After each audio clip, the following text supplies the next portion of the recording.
안녕하세요. 안녕하세요. 예, 오늘 한해 예배 오신 여러분 환영합니다. 벌써 반갑습니다. 6월 19일입니다. 예. 저희가 이 방송이 나가는 게 저희는 사실 그 유스 미니스트리 그리고 우리 여기 중서부 지역에 있는 칼리지 캠퍼스 아웃리치로 해 가지고 사역을 위해서 학생들이 여러 곳에서 와서 지난 한 열흘 동안 그 비전 인터내셔널이라고 해 가지고 그게 이제 국내 선교 뭐 여행까지는 아니지만은 미드웨스트 라지 와가지고 같이 훈련도 받고 또 청소년 학생들한테 복음도 전하고 또 대학 캠퍼스 퍼듀하고 UIUC 일리노이 얼바나 샴페인 가가지고 대학생 복음 전하고. 국내 단기 예. 선교라고 볼 수 있겠죠. 그렇죠. 한 열흘 예, 정도 한 열흘 와서. 정도. 예. 그거를 이제 저희들 쭉 이번 주 동안 해왔습니다.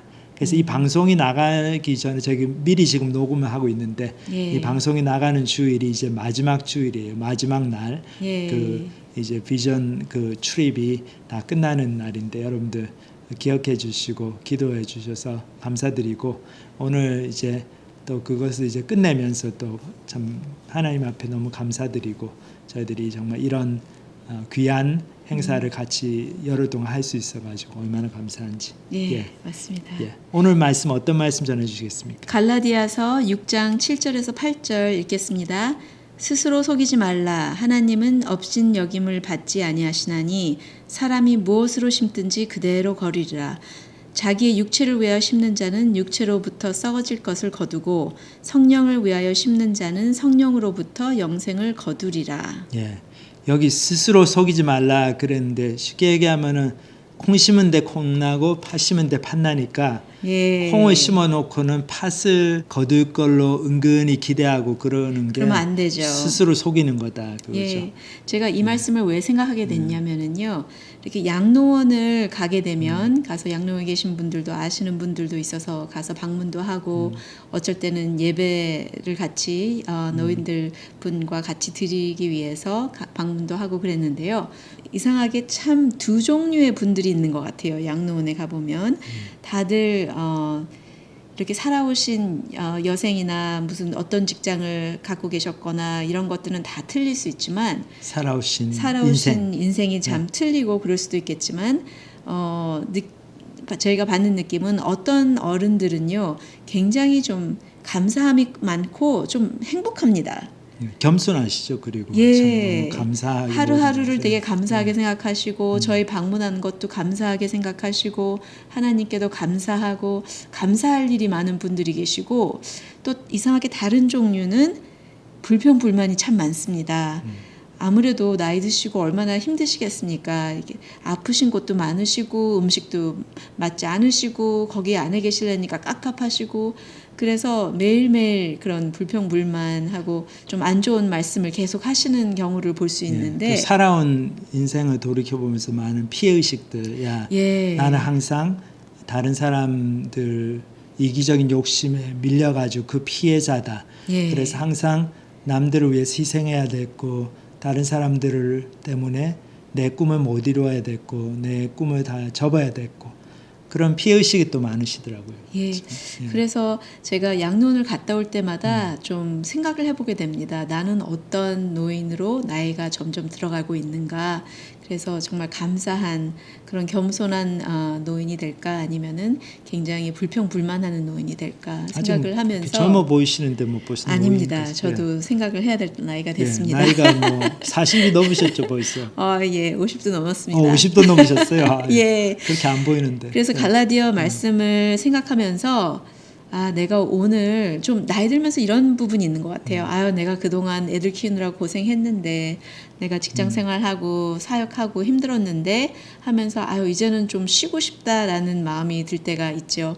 몸도 좀 더 피곤한 것도 사실이고 그래서 또 마음도 그런 것도 사실이고 조금 젊었을 때는 품위 있고 교양도 예. 있고 부지런하시고 자기 일을 잘 이렇게 소위 건사하신다 잘 예. 테이크케어 하시던 분들이 나이가 들면서 좀 이렇게 퍼진다고 할까 그냥 너무 이렇게 퍼져버리셔가지고 뭐 밥도 안 하시고 뭐 그냥 청소도 안 하시고 옷도 예전에 너무 깨끗하게 뭐 비싼 옷을 입는 게 아니고 예. 깨끗하게 단정하게 하고 다니신 분들이 이제 그러시지 않으시고 그런 좀 사회생활 경우도 하는 있는 것 것도 같아요. 꺼려하시고 예. 새로운 사람 만나는 만나는 것도 것도 꺼려하시고 꺼려하고 모든 게 귀찮아하시고 귀찮고, 예. 저희가 아무래도 몸이 힘들고 그러다 보니까 그렇게 되는 거는 참 이해가 가는데요. 저희가 조심해야 될 것 같습니다. 한번 거기에 밀리기 시작하면은 예. 한도 끝도 없고 사람이 뭐 누구 말 맞다나 서 있으면 앉고 싶고 앉으면 눕고 싶고 누우면 자고 싶고 뭐 그렇군요. 그렇잖아요. 그거를 제가 나이가 들고 몸이 힘들더라도 계속 예. 좀 싸워 나오고 예. 사실 영적인 삶도 마찬가지인 것 같아요. 이렇게 게을러지고 사실 저희들 예. 나이가 들수록 몸 이렇게 머리 쓰는 것도 귀찮고 그러니까 생각하는 것도 싫어하게 되고 그러는데 예. 그럴수록 저희가 내가 남은 인생을 정말 하나님 앞에 쓰임 받는 삶을 살아야 되겠다. 그렇게 저희들이 눈을 바짝 뜨고 예. 뭐 커피를 마셔가면서까지도 말씀에 집중하고 또 생각하고 묵상하고 예. 참 그렇게 사는 삶이 얼마나 아름다운 노년인가. 하나님 예. 기뻐하시는 노년의 삶이죠. 그래서 40대 중반부터 50대, 60대, 70대 저희가 그렇게 80대, 90대. 예. 예. 그게 중장년기라고 하나요? 하고 장년기라고 하나요? 노인기라고 하나요? 잘 모르겠는데요. 그 시대를 저희가 정말 처음에 저희 20대 품었던 대로 좀 열심히 살아야겠다. 내가 주님을 위해서 살아야겠다. 라는 마음으로 좀 저희 자신을 좀 다듬고 그래서 육체를 위하여 심는 게 아니라 성령을 위해서 심는 자, 남을 사랑하고 보살피고 좀 더 마음에 여유로움이 있고 좀 더 다른 사람을 배려하고 이해할 수 있고 그런 저희들이 됐으면 간절히 원합니다. 예. 오늘 이제 찬양 한 곡 듣고 부르시고 나서 오늘은 굉장히 흥미롭고 좀 충격적인 이야기 야곱의 인생 여정의 막바지로 들어가서 거의 끝을 내고 있는데 거의 약간 앞으로 돌아와서 야곱의 네 번째 아들 유다와 또 그의 며느리 다말 사이에 일어났던 일들을 통해서 저희 영적인 교훈을 함께 받도록 하겠습니다.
예, 오늘은 저희들이 야곱의 그 신앙 여정의 이야기를 다 끝내기 전에 잠깐 앞으로 돌아가서 창세기 38장에 나오는 그 야곱의 아들들 이야기 중에 참 좀 안타까운 이야기지만 또 굉장히 중요한 그리고 희망을 주는 그런 이야기를 살펴보도록 하겠습니다. 야곱의 네 번째 아들인 유다에 관한 이야기인데, 야곱이 바로 임금 앞에 서가지고 지난주에 저희들 살펴본 것처럼 그 요셉이 국무총리에 대해서 이제 애굽으로 이민을 가게 되고 거기서 바로 왕 앞에 서서 자기를 소개할 때 그런 얘기를 하죠. 바로가 당신 나이가 몇입니까? 그러니까 제가 뭐 나이가 그렇게 많지는 않지만 그래서 제 나그네 세월이 우리 조상들의 연수에 미치지 못하지만 험악한 세월을 보냈습니다. 그런 얘기를 하는데, 이 험악한 세월을 보냈다는 내용 중에 하나가 자기 아들들이 많이 사고를 친 그 사건들을 포함하고 있습니다. 그 중에 이제 하나가 이 유다이죠. 유다는 참 이스라엘의 그 야곱의 네 번째 아들이지만은 참 많이 성숙한 그런 아들이었어요. 그래서 결국 이제 유다의 후손으로 예수님께서 탄생하시죠. 그 유다의 성숙함이 이제 보여지는 예가 바로 이 모든 형들이 자기 아버지 야곱이 편애하고 있던 요셉을 시기하고 질투해서 다 죽이려고 그랬을 때, 그래도 유다가 죽이지는 말고 우리가 미디안 상인에게 팔자, 그렇게 형제들을 설득해서 요셉을 미디안 상인들에게 팔아버리고, 그래서 어떻게 보면 요셉의 생명을 구한 거죠. 그나마 그런 모습을 보면서 유다가 그래도 가족들 가운데서 책임감이 있고 형제들 가운데서도 좀 우애가 있고 그랬던 것 같아요. 하지만 이렇게 자기 동생을 팔았다는 또 그런 죄책감에 시달린 면도 많이 있는 것 같습니다. 특히 이제 아버지가 너무 슬퍼하는 모습을 보면서 형제들이 그랬지 않습니까? 자기 아버지 야곱한테 가가지고 거짓말을 하죠. 요셉의 옷을 일부러 이제 벗겨가지고 거기다 염소피를 칠한 다음에 자기 아버지한테 그 옷을 가지고 가서 보여드리면서, 아버지 우리 요셉이 이렇게 아마 짐승들한테 찢겨서 죽은 것 같습니다. 이 옷에 피 묻은 옷을 보십시오. 이렇게 하니까 야곱이 막 너무나 대성통곡을 하면서 너무 슬퍼하고 가족들의 위로를 받기를 싫어하고 막 그랬습니다. 그것을 보면서 아마 유다가 마음이 많이 아팠고 또 양심의 가책도 많이 느꼈을 것 같아요. 그래서 그런지 이렇게 좀 성숙해 보이고 책임감도 있고 가족들 간의 신의도 지키는 그런 유다였지만, 여기 보면 이제 좀 유다가 방황하는 모습이 나옵니다. 자기가 동생을 그렇게 해코지했다, 그런 자책감에서였는지 아니면 또 가나안 땅에서 오래 살면서 에서처럼 자기도 좀 내 마음대로 살아보겠다, 또 그런 생각이 많아서였는지, 여기 보면 유다가 자기 아버지 집을 떠나가지고 이제 자기 마음대로 살아가는 모습이 나타납니다. 창세기 38장 본문을 보겠습니다. 그 후에 유다가 자기 형제들로부터 떠나 내려가서 아둘람 사람 히라와 가까이 하니라. 유다가 거기서 가나안 사람 수라라 하는 자의 딸을 보고 그를 데리고 동침하니 그가 임신하여 아들을 낳으며 유다가 그의 이름을 엘이라 하니라. 그가 다시 임신하여 아들을 낳고 그 이름을 오난이라 하고 그가 또 다시 아들을 낳고 그 이름을 셀라라 하니라. 그가 셀라를 낳을 때 유다는 거십에 있었더라. 이 거십이라고 하는 지역 정확하게 어딘지는 모르겠지만 가나안 땅의 어느 도시인 것 같아요. 유다는 아버지 또 할아버지의 간곡한 부탁, 또 하나님의 계명, 가나안 땅 여자를 취하지 말고 너희는 너희 조상의 고향에 있는 그 가족들 가운데서 아내를 취해야 된다. 왜냐하면 그렇게 해야지만 이 신앙의 공동체가 유지되기 때문에.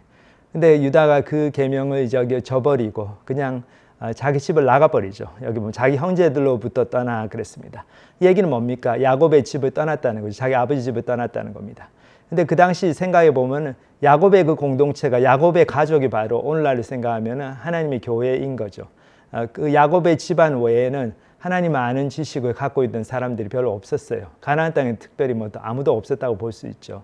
근데 그 야곱의 집안 형제들, 같이 모여 살고 있는 그 형제들을, 그 가족들을 다 떠나가지고 자기 마음대로 이제 아둘람 사람 히라와 가까이 지내고 이렇게 거십에 가서 살고, 이제 이런 걸 보면은 유다가 좀 일정하게 하나님 쫓아가는 삶을 일정하게 포기하고 이제 좀 세상으로 나간 모습을 볼 수 있습니다. 아, 나는 이렇게 사는 게 너무 힘들다. 그리고 나같이 요셉을 팔아먹은 사람이 뭐 또 이런 하나님을 쫓아간다고 그러냐. 좀 자기 자신에 대해서 실망한 모습도 보이는 것 같고, 그렇게 해가지고 그냥 신앙을 거의 포기하다시피 하고 자기 집을 떠나서 그냥 가나안 땅에 적당한 곳에 가서 그냥 마음대로 삽니다. 그래서 거기서 보면은 자기가 좋아하는 수아라 하는 자의 딸을, 그 아마 딸이 예쁘고 뭐 매력이 있고 그랬죠.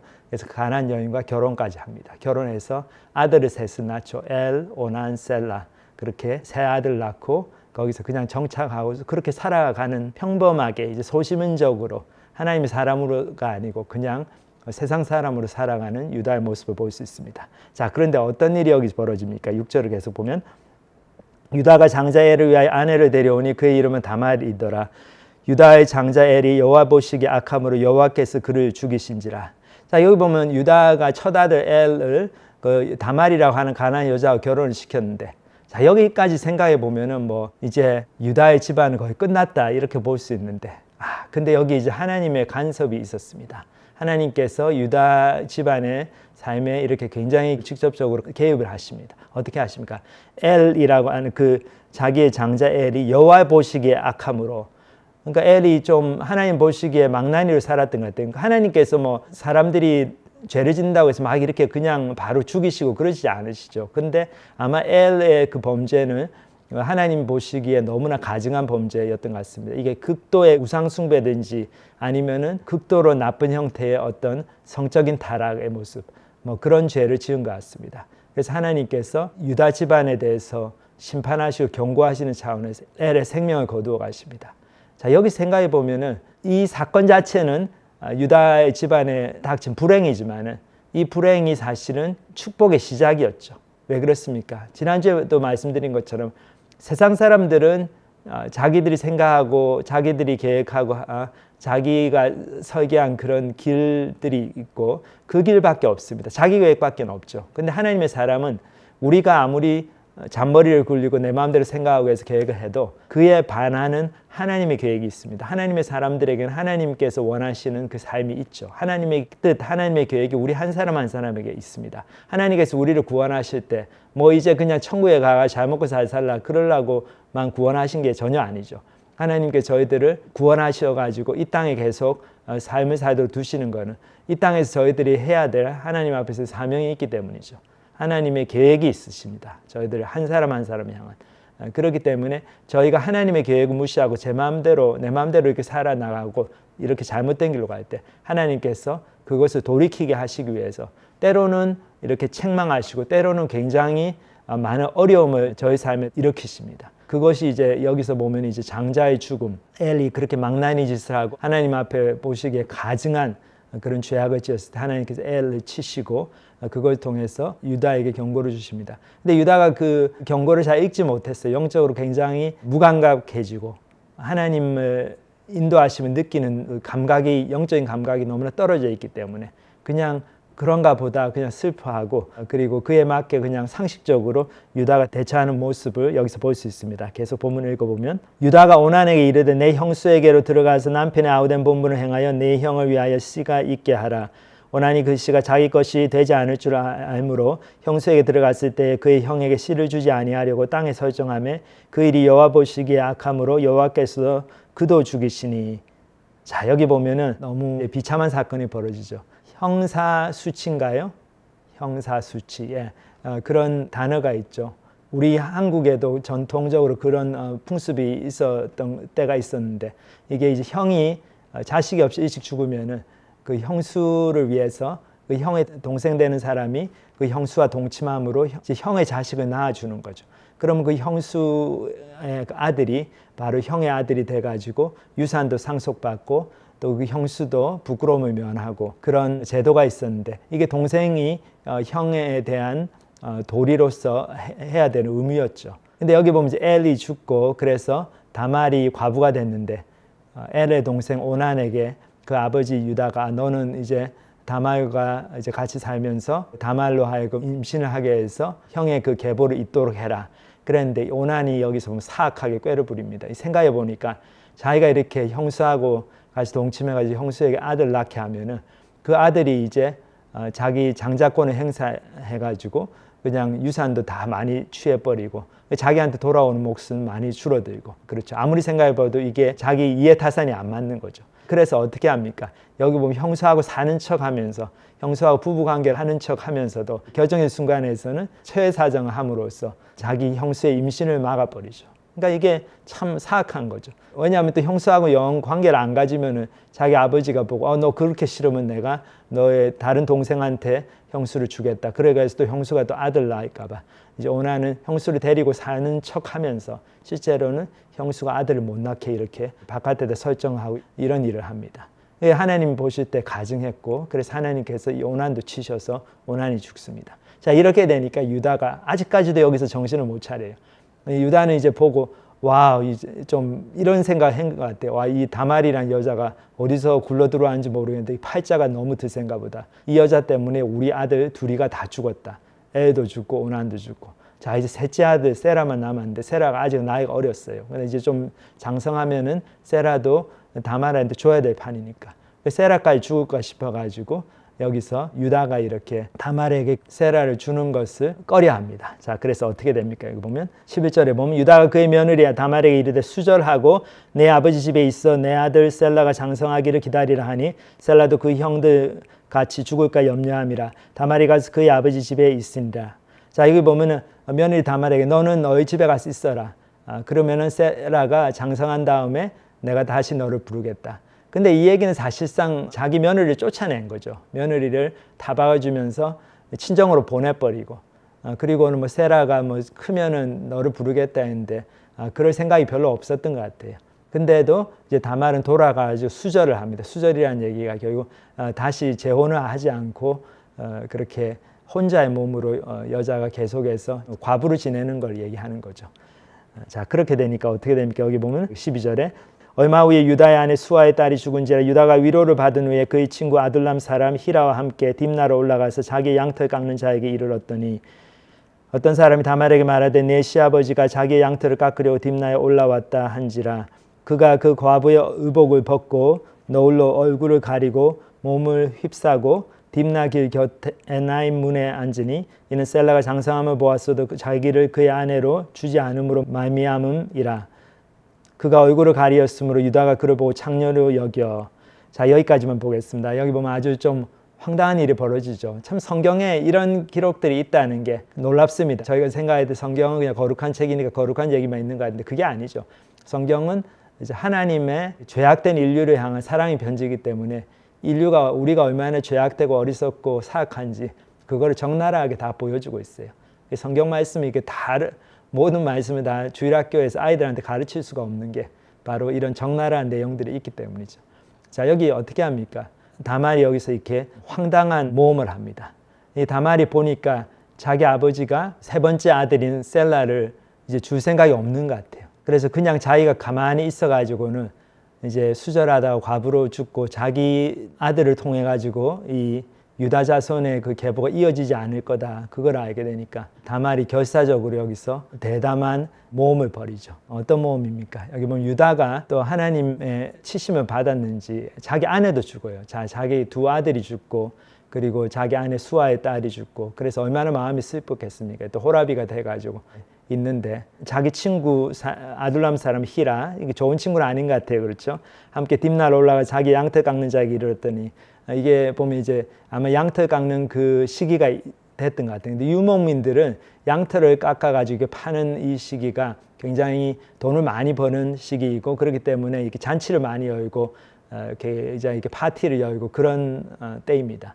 그래서 양털 깎는 자에게 올라갔다 이 얘기는 이제 유다하고 히라하고 가가지고 거기서 이제 먹고 마시고 좀 놀겠다 이제 그런 뜻으로 간 것 같아요. 그래서 아마 히라가 이제 유다가 자기 아내를 잃고 호라비가 돼가지고 상심하고 있는 걸 보면서 이제 기운 차리고 우리 딥나로 올라가가지고 좀 한바탕 재미있게 놀자 뭐 이렇게 된 것 같습니다. 자, 그렇게 갔는데 그 얘기를 며느리 다말이 자기 친정에 있다가 들었어요. 자기 시아버지가 양털 깎는 자에게 올라가서 거기서 파티를 한다. 그래서 그때 이 다말이 이렇게 술을 내가지고 일부러 이렇게 창녀로 변장을 하죠. 근데 여기서 창녀라고 하는 게 그냥 뭐 일반적인 창녀일 수도 있지만 대부분 이제 가나안 땅에서는 또 신전에서 일을 하는 창녀를 뜻하는 경우입니다. 여기서 이제 원어를 보면 그 뜻이 그 얘기는 뭔가 하면은 가나안 땅에 가장 대표적인 종교가 바알과 아세라를 섬기는 종교였는데 이 바알은 하늘의 신 거기서 이제 비를 내리는 신이고 아세라는 이제 땅에서 그 곡식을 풍성하게 자라게 하는 그 곡식의 신인데 바알은 남자 신이고 아세라는 여자 신이에요.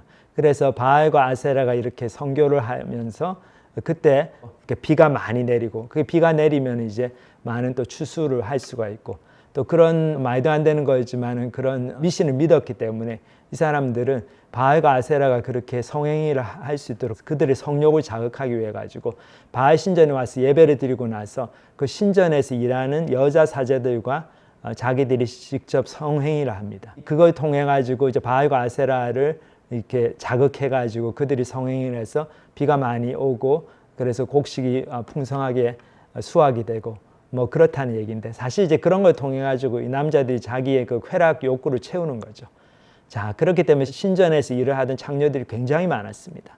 그러니까 그 당시 음란한 문화가 뭐 말도 못했던 거죠. 그렇기 때문에 가나안 땅이 결국은 하나님의 콜렉티브 저지먼트 그런 공동체적인 심판을 면할 수가 없었던 게 이 정도로 우상 숭배가 극심했고 그리고 성적인 타락이 뭐 극도에 이르렀기 때문에 그렇게 됐습니다. 그래서 여기서 다말이 가나안 여자죠. 거기서 자라고 그러기 때문에 그런 걸 많이 봤겠죠. 그래서 자기 아버지가 지금 성적으로 유혹을 많이 받고 있는 때다 해서 창녀를 자기 변장해 가지고 그 딥나로 자기도 올라갑니다. 자, 그렇게 갔더니 15절부터 다시 보면 그가 얼굴을 가리었으므로 유다가 그를 보고 창녀로 여겨 길 곁으로 그에게 나아가 이르되 청하건대 나로 내게 들어가게 하라 하니 그의 며느리인 줄을 알지 못함이었음이라. 그가 이르되 당신이 무엇을 주고 내게 들어오려느냐. 유다가 이르되 내가 내 떼에서 염소 새끼를 주리라. 그가 이르되 당신이 그것을 줄 때까지 담보물을 주겠느냐.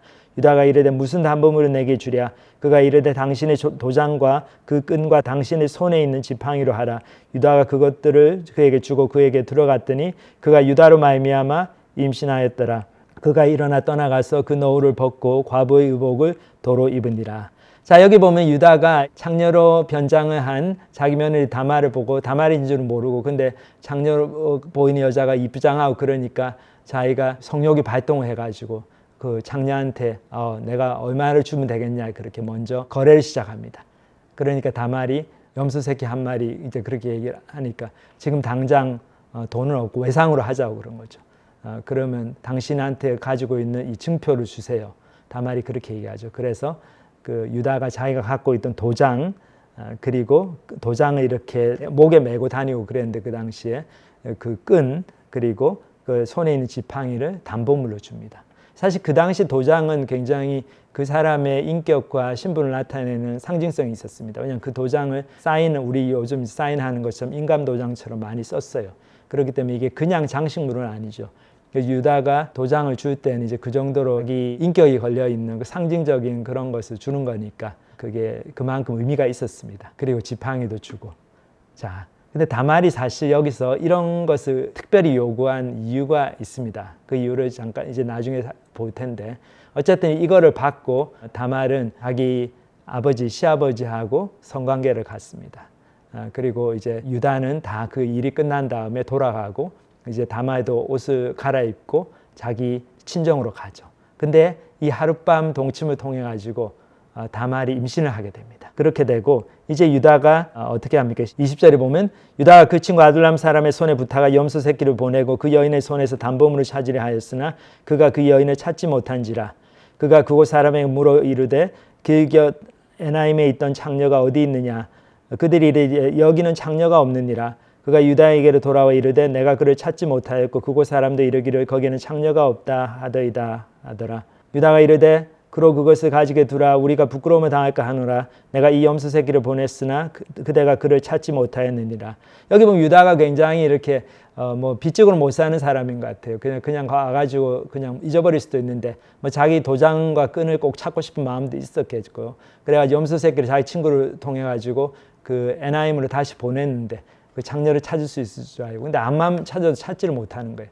그래서 그곳 사람들이 여기 신전에 일하는 이렇게 생긴 장녀가 없느냐 그랬더니 우리 마을에는 신전도 없고 그렇게 신전에서 일하는 장녀도 없다 그 얘기를 들은 거예요. 그래서 그 친구가 유다에게 돌아와가지고 그렇다 하니까 유다가 그러면 됐다고 우리가 괜히 그냥 장녀 찾으러 다니다가 망신만 당하겠다. 내가 이렇게 몰래 장녀하고 같이 자고 이거 우리 마을 사람들이 알면 내가 부끄러움을 당하니까 그냥 넘어가자. 그리고는 그냥 그 장녀가 어디 갔을까? 왜 이렇게 안 나타날까? 이상히 생각했지만 뭐 그리고 그렇게 넘어갔겠죠. 자, 근데 여기 보면 놀라운 일이 벌어집니다. 24절에 석 달쯤 후에 어떤 사람이 유다에게 일러 말하되 네 며느리 다말이 행음하였고 그 행음함으로 말미암아 임신하였느니라. 유다가 이르되 그를 끌어내어 불사르라.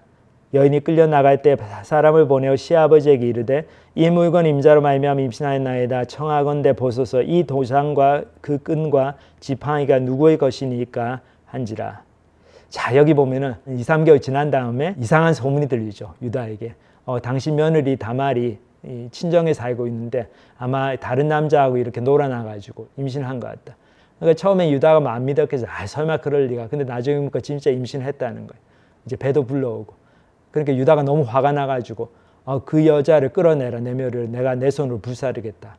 너무 막 무시무시한 얘기를 하죠. 사실 이게 유다가 정말 자기 모습은 보지 못하고 며느리가 잘못한 거, 며느리 때문에 자기 집안이 이렇게 망신살이 벗친 거 거기에만 화를 내가지고 이 며느리를 불에 태워 죽이겠다고 좀 말도 안 되는 얘기도 하는 거죠. 사실 하나님 주신 율법에 나중에 봐도 불로 태워 죽이는 일은 없습니다. 그거는 이제 아주 특별한 경우에만 너무 극도로 우상 숭배를 한다든지 제사장의 딸로서 행음을 한다든지 뭐 그런 경우에만 특히 예외적인 경우로 화형이 허락이 되었지 보통 가늠한 경우는 돌로 쳐 죽이고 그러는데 여기서는 막 자기가 불로 살라 죽이겠다는 거예요. 유다가 그만큼 화가 난 거죠. 근데 참 유다가 자기가 화를 이렇게 낼 군번이 아닌데 그렇죠. 자기 모습을 보지 못하고 이렇게 며느리한테만 화를 냅니다.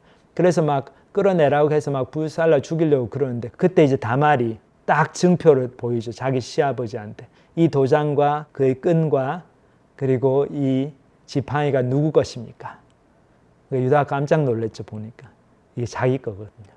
유다가 이제 알았습니다. 내가 창녀라고 생각하고 하룻밤 즐긴 여자가 바로 내 며느리였구나. 근데 그 며느리가 나의 아이를 임신했구나. 참 너무나 황당한 일이 벌어진 거죠. 자, 그렇게 하니까 여기서 유다가 회개를 합니다. 유다가 여기서 말도 안 되는 소리 하지 마라. 저 여자 미쳤다.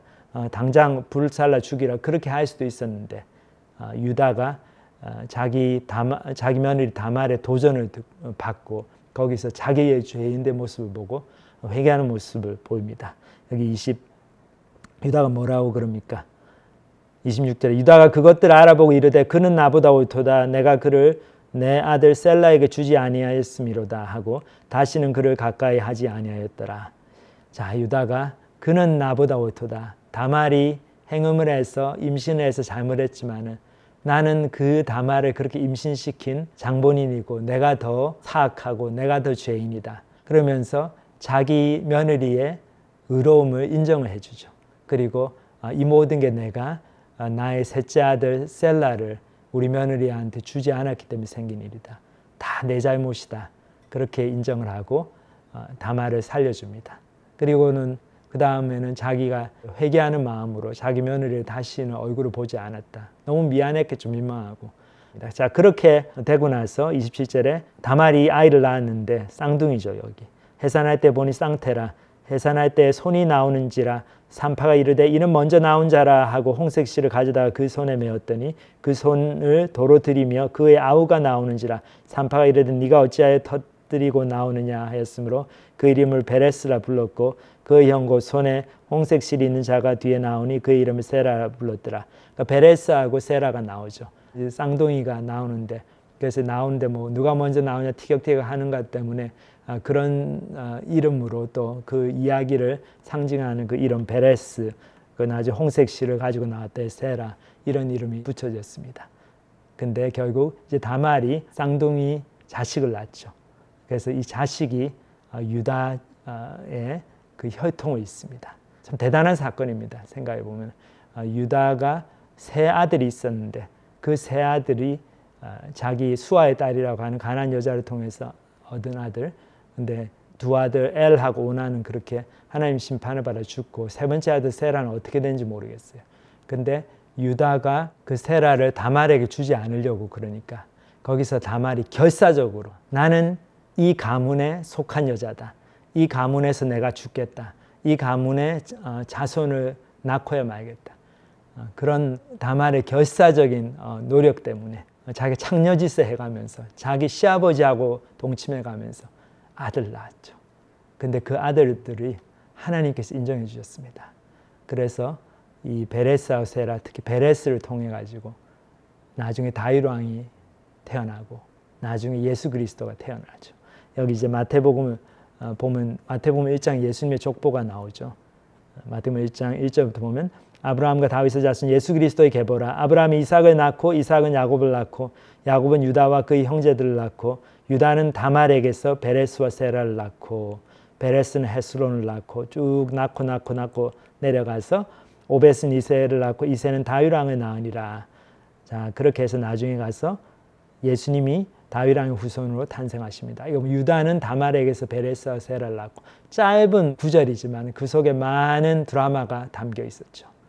유다가 하나님을 떠난 모습. 그래서 자기 신앙을 거의 포기하고 자기 멋대로 살았는데 하나님께서 그의 삶에 강권적으로 개입하셔가지고 두 아들과 아내를 잃어버리는 그런 슬픔까지도 감당케 하셔가지고 결국에는 다말의 결사적인 하나님의 가족 안으로, 하나님의 교회 안으로, 하나님의 그 영적인 라인 안으로 들어오고자 하는 노력, 그 하나님의 축복권 안으로 들어오겠다는 그 믿음의 행위를 하나님께서 받으셨어요.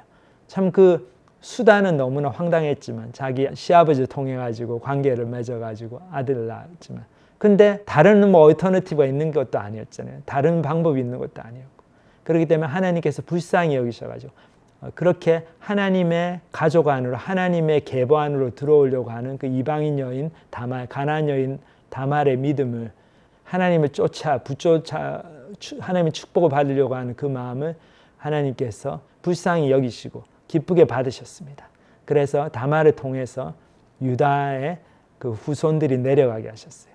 그래서 유다는 다말을 통해 베레스와 세라를 낳고 베레스를 통해서 나중에 다윗 왕이 태어나고 나중에 예수 그리스도가 오셨습니다. 참 예수님의 족보에는 이렇게 기구한 사연이 있는 여자 4명의 이름이 있습니다. 참 그 중에 한 사람이 다말이죠. 첫 번째로 기록되는 또 여인의 이름이고. 근데 참 이것을 보면서 저희가 하나님의 그 성품을 저희들 볼 수 있고 하나님의 신실하심 볼 수 있습니다. 하나님께서는 저희가 포기하고 거의 나는 이제 끝났다라고 생각하고 내 인생, 내 신앙은 끝났다라고 생각할 때, 나는 이제 돌아가기 너무 늦었다고 생각할 때, 우리는 그렇게 생각할지 몰라도 하나님은 그렇게 생각하지 않으십니다. 그때라도 우리 삶에 개입하시고 우리 앞길을 막으시면서까지 우리에게 많은 고난을 허락하시면서까지도 우리가 돌이킬 수 있는 기회를 주십니다. 유다가 그 기회를 다말을 통해서 얻은 거죠. 그래서 다말이 그 유다에게 이 도장과 끈과 지팡이가 누구 것입니까? 했을 때 유다가 회개를 합니다. 거기서 유다의 자아가 무너지고 다시 한번 하나님께로 돌아가는, 자기의 자아가 깨어지고 하나님의 의를 붙드는 영적인 부흥을 경험하게 되죠. 그리고 그것을 통해서 하나님의 영적인 축복이 다시 유다 집안으로 들어오고, 그래서 다말을 통해서 낳은 베레스와 세라를 통해, 특히 베레스를 통해서 하나님의 영적인 계보가 계속해서 내려가는 것을 볼 수 있습니다. 여기서 하나 중요한 진리를 저희들 볼 수 있는 게 무엇이 과연 의로운 삶이냐는 거죠. 우리가 세상에서 도덕적으로 살고 착하게 살고 법대로 살고 그런 것도 다 중요하지만 그렇게 살아야죠, 크리스찬이. 근데 그렇게 산다고 해서 크리스찬의 삶이 되는 건 아니죠. 우리가 세상에서 내 나름대로 나의 의를 지키고 떳떳하고 정직하게 소위 얘기하는 하늘을 부르러 한 점 부끄러움이 없는 그런 삶을 산다고 해가지고 그것이 하나님 앞에서 인정받는 삶은 전혀 아닙니다. 왜 그렇습니까? 우리의 눈으로 볼 때는 하늘을 우러러 한 점 부끄러움이 없는지 몰라도 하나님의 눈으로 보실 때는 많은 부끄러움이 있죠. 한 점이 아니고 10점, 100점, 뭐 1000만 점 부끄러움이 있는 거죠. 유다가 그렇지 않습니까? 유다가 자기가 잘못한 건 보지 못하고, 우리 한국 그 요새 많이 쓰는 말 내로남불이라고 그러잖아요. 내가 하면 로맨스고 남이 하면 불륜이고. 유다가 딱 그랬죠. 자기가 자기 아내를 잃고 그냥 신전 장려하고 좀 재미 보는 거는 그냥 괜찮은 거고, 자기 며느리가 그렇게 과부로 오랫동안 수절해 살다가 어떤 남자하고 행음하면 그거는 뭐 그냥 천벌을 받을 일이고, 그러니까 당장 불에 태워서 죽여야 될 일이고, 너무나 이중적인 잣대죠. 근데 저희가 다 그렇게 살아갑니다. 소위 의롭다 하는 사람들도 자기의 의로 다른 사람을 판단하고 비판하고 다른 사람을 깎아내리고 무시하고, 그런 데는 굉장히 예민하지만 자기의 모습, 자기의 위선적인 모습, 자기의 이기적인 모습, 자기의 그 탐욕, 그 마음속 깊이 또는 아니 뭐 깊이까지 안 가더라도 다 드러나 보이는 탐욕들, 나의 이기적인 마음들, 욕심들, 그런 것들을 보지 못합니다. 그리고 괜찮은 줄 알아요. 잘 살고 있다고 생각하고 나는 의롭다고 생각합니다. 하늘 우러러 한 점 부끄러움이 없다고 생각합니다. 그것이 바로 내로남불의 모습이고, 그것이 바로 하나님 앞에서 회개하지 않는 죄인의 그 영적으로 어두워진 사람의 모습이죠. 유다가 여기서 다말의 그 증거를 보면서 거기서 그 다말이 내놓은 그 증거물들, 이것이 당신이라고 하는 사람의 실체다. 실제로 당신이 이렇게 위선적인 사람이다. 그것을 직면했을 때 거기서 변명하지 않고 나는 그래도 다른 사람보다 낫다. 난 너보다 낫다. 그렇게 안 그러고 네가 당신이 나보다 옳도다. 우리 며느리가 나보다 옳다. 그러면서 자기의 잘못을 시인하고 회개한 것처럼 저희들도 하나님 앞에서 우리의 모습을 먼저 돌아보고 정말 내가 남 손가락질이 아니고 나의 모습을 먼저 봐야 되겠구나. 회개해야 되겠구나. 참 그렇게 하나님 앞에서 우리의 죄된 모습을 보고 용서를 구할 때, 나의 잘못을 솔직히 인정하고 나갈 때 저희들이 하나님의 그 용서해 주신 은혜, 구원해 주시는 놀라운 은혜, 그리고 영적인 부흥을 경험하게 됩니다. 그리고 또 하나 여기 보면 다말이 그 죽음의 앞에서 자기가 다 죽어가게 되는데, 그렇게 다말이 잘한 거 하나도 없죠. 사실 또 창녀짓을 한 것도 사실이고 자기 아버지하고 잔 것도 사실이고, 그렇지만 다말에게는 무엇이 있었습니까? 그 증표가 있었죠. 자기 아버지가, 자기 시아버지가 자기한테 준 그 도장, 그리고 끈, 그리고 지팡이, 그 증표들을 자기가 가지고 있었어요. 그리고 거기에 자기가 매달렸습니다. 그것을 보여드렸죠, 아버지께. 참 이거는 또 어떻게 보면 또 영적인 또 의미가 좀 있는 것 같습니다. 저희들이 뭐 꼭 이렇다라고 얘기할 수는 없지만 저희가 다말의 후손에서 예수님이 오신 걸 생각해 보면 참 예수님이 그런 분이죠. 우리가 다 지금 끌려가가지고 정말 불에 타가지고 죽을 그 불심판 앞에 있는 사람인데 우리에게 예수님의 증표가 있죠. 하나님께서 주신 증표가 있기 때문에 우리가 그 증표를 내어놓고 제가 딴 거는 다 모르겠는데 이거 갖고 있습니다. 그럴 때 하나님께서 우리에게 의를 입혀주시고 너가 예수님을 믿구나. 너를 위해서 내 아들이 죽었구나. 네가 그 피를 믿는구나. 그러면은 너는 의인이다. 그렇게 우리를 인정해 주시고 우리에게 하나님의 의를 입혀주시고 그래서 우리가 불심판을 면하게 하시고 구원함을 얻게 하시고 우리의 신분을 회복해 주시고 하나님 자녀로 삼아주시고 참 또 그런 영적인 의미가 이 사건 속에 또 있다고도 보입니다. 참 놀라운, 너무 부끄럽고 어디 가서 말하기도 부끄러운 민망한 그런 사건이지만 또 그만큼 우리의 죄인됨을 적나라하게 보여주는, 정말 우리가 솔직히 말해서 공감이 가는, 나도 그런 상황에 처하면 그렇게 되겠구나, 그런 사건이고, 또 여기서 얼마나 우리 하나님은 은혜로운 분인가. 뭐 내가 이런 거 저런 거 다 뭐 나는 인생이 다 막 살고 내 마음대로 하고 너무 죄도 많이 지었지만 하나님 앞에 내가 나아가겠다. 하나님의 은혜를 붙들겠다. 하나님 축복을 받겠다. 그리고 결사적으로 하나님께 매달리고 하나님의 축복을 구하는 사람에게는 하나님께서 그 사람이 어떤 죄를 지었건 어떤 부끄러운 상황에 처해 있건 하나님은 그 사람에게 주목하시고 그 사람의 구원의 은혜를 베풀어 주시고 그 사람을 받아주십니다. 그렇기 때문에 다말을 의롭다고 하시고 다말을 구원하시고 다말을 통해 가지고 다말의 믿음을 통해서 유다를, 그 시아버지 유다를 회개시키시는 하나님의 놀라운 은혜의 성품을 여기서 볼 수 있습니다. 얼마나 저희들에게 위로가 되는지요. 저희들 뭐 인격이 훌륭하지 못해도 되고 부끄러운 과거가 많아도 괜찮고 지금 현재 저희들이 하나님을 붙들고 하나님 주시는 복을 내가 꼭 받겠다. 그리고 나는 하나님밖에 없다. 주님밖에 없습니다. 하고 주님만 붙들고 나가면 하나님께서 우리 인생을 책임져 주시고 우리를 통해서 많은 하나님의 놀라운 일들을 이루어 가실 줄 믿습니다. 우리 같이 기도하시겠습니다. 하나님 아버지 감사합니다. 오늘 참 유다와 다말의 참 저희들이 이렇게 이야기를 읽기만 해도 좀 민망하고 좀 황당하고 이런 일도 있을 수 있구나 참 그런 생각이 드는 사건들을 보면서 하지만 그 사건들을 통해서 얼마나 하나님께서 하나님의 가족 안으로 들어오고 하나님의 영적인 축복의 라인 안으로 들어오려는 그렇게 간절한 소원을 가지고 나오는 사람들을 얼마나 받아주시고 그 사람의 과거의 삶이 어땠든지 그 사람이 어떤 현재의 삶을 살고 있든지 그 하나님을 쫓아가려는 그 마음을 보시고 그에게 은혜를 베푸시고 그의 모든 관계와 하나님 앞에서의 그 신분을 회복시키시고 그를 통해서 하나님 일을 하시는 또 그런 모습을 보았습니다.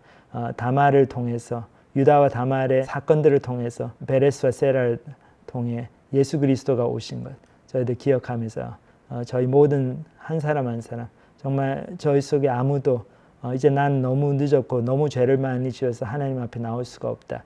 정말 그렇게 절망해야 되는 사람이 아무도 없다는 것을 저희들이 깨닫고 얼마나 감사를 한지요.